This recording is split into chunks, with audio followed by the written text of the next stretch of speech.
Okay, good morning. I'm going to open your notebooks, take a look at the introduction to structural member properties, put the table of contents with today's date, also put in the title of the page, box it in, with today's date also next to that, and don't forget to number your page. Okay, so here we go. Go and jot this down. Moment of inertia is a mathematical property of a cross-section measured inches to the fourth that gives important information about how that cross-sectional area is distributed about a centroidal axis. Go ahead and get this down, the blue and the red. The stiffness of an object related to its shape. So the only property that we really care about for moment of inertia is the shape of the object.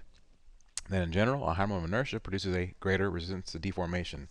So if we look at the two pictures, we see one here on the left of a springboard or diving board, which is made to deflect or bend a lot. Of course, it would have a lower moment of inertia than the ones on the right.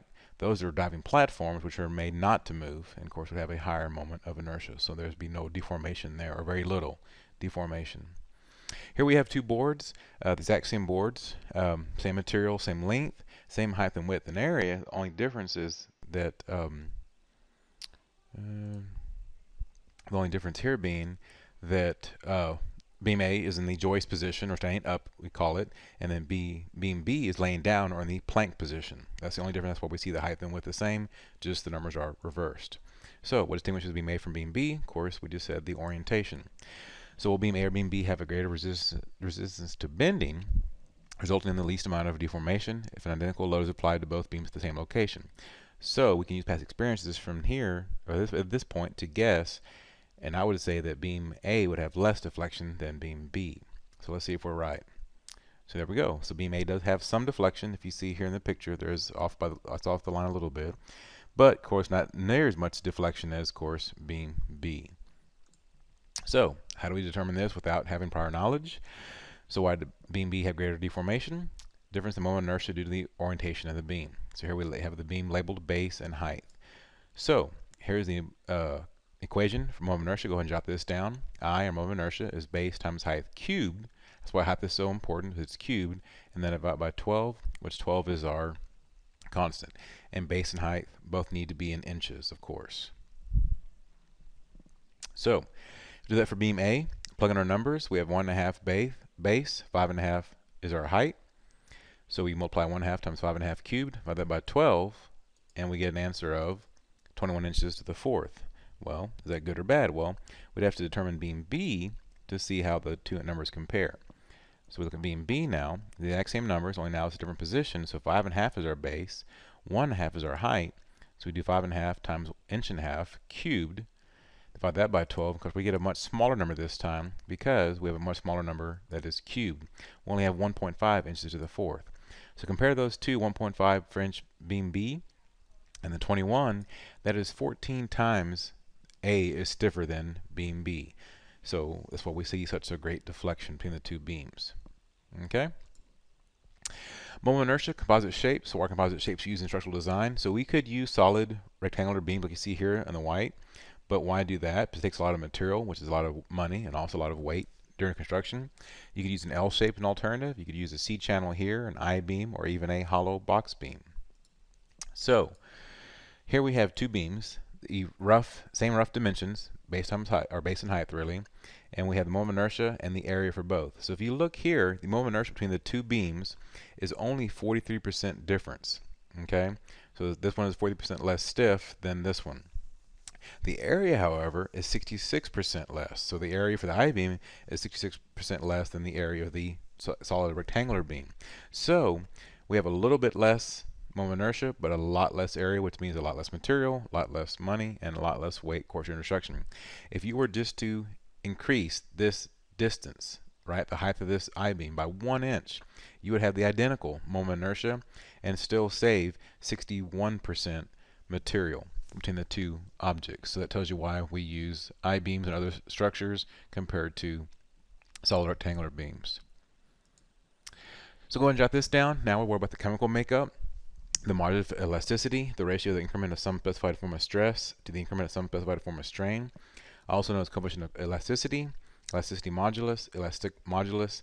This defines the stiffness of an object related to its material chemical properties. So now all we care about is the chemical makeup, the actual material is all we worry about this time, not the shape like we did for moment of inertia. So once again, in general, a higher modulus elasticity produces a greater resistance to deformation. So look at the pictures again.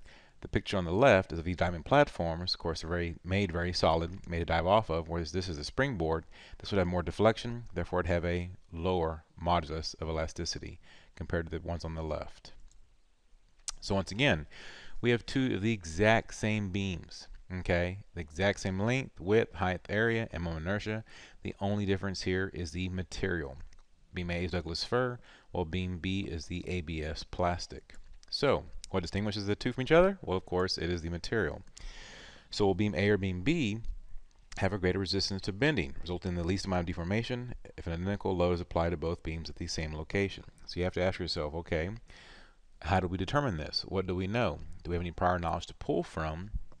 Well, I don't work with ABS plastic that often, so I really can't tell you what would bend more.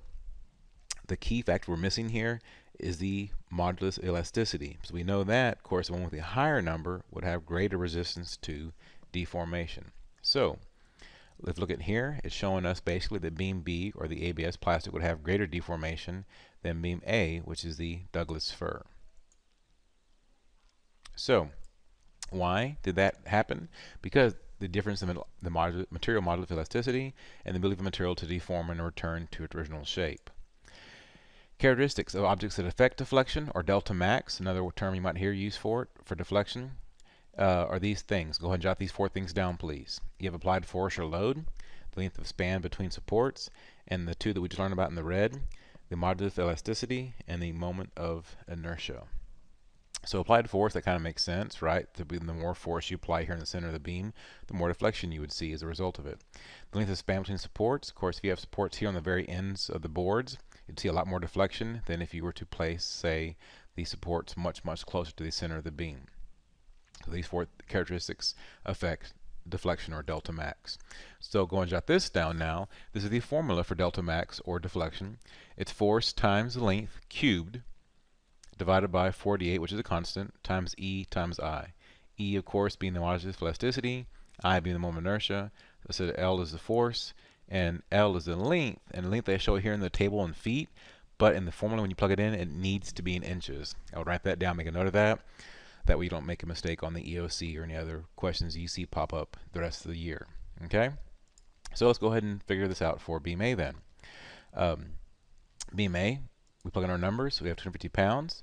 Multiply that times the 96 inches cubed, because 96 inches is 8 feet, times 48 times 1.8 million psi times the 20.8 inches to the 4th, which is the moment of inertia. Multiply and divide, and we get 0.12. So less than 1/8 of an inch of deflection in beam A. So not too bad. Let's look at beam B now. So beam B, the exact same numbers. The only difference is the modulus of elasticity because of the material makeup. So here's only 419,000 compared to the 1.8 million we saw a minute ago. So we multiply and divide that out. We get 0.53. So over half an inch. Now I'm pretty sure if you stepped on that board, you would definitely feel that over half an inch deflection there. So here we have 0.12 is the deflection in beam A compared to the 0.53, the deflection in beam B. So 4.24 times less deflection in A than there is in B. Now we can tell by the animation, obviously, this is a lot greater than half an inch deflection, so there is some exaggeration here. They're just trying to get you to see the difference here, but we obviously see that in the numbers here from our math.